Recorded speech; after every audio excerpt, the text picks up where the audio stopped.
بسم اللہ الرحمن الرحیم۔ السلام علیکم ورحمۃ اللہ وبرکاتہ۔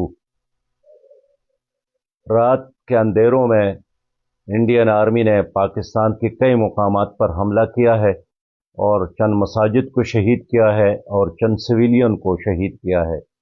پوری قوم بیدار ہے اور اپنے ملک کے دفاع کے لیے تیار ہے۔ ہم پاک فوج کو بروقت جواب دینے پر مبارکباد پیش کرتے ہیں، اس عزم اور اعلان کے ساتھ کہ اپنے ملک اور اپنی دھرتی کی حفاظت کے لیے پاکستان کی فوج اور پاکستانی قوم ایک پیج پر ہے۔ انڈیا نے حملہ کر کے اپنی تباہی کا آغاز کیا ہے اور جنگ کا آغاز انہوں نے کیا اور اختتام پاکستان کے اختیار میں۔ میں پوری قوم سے اپیل کرتا ہوں کہ اللہ کی طرف رجوع کرے اور اللہ پر اعتماد کے ساتھ ہر طرح کے اختلافات ختم کر کے اب ملک اور دھرتی کی حفاظت کے لیے ایک ہو جائیں۔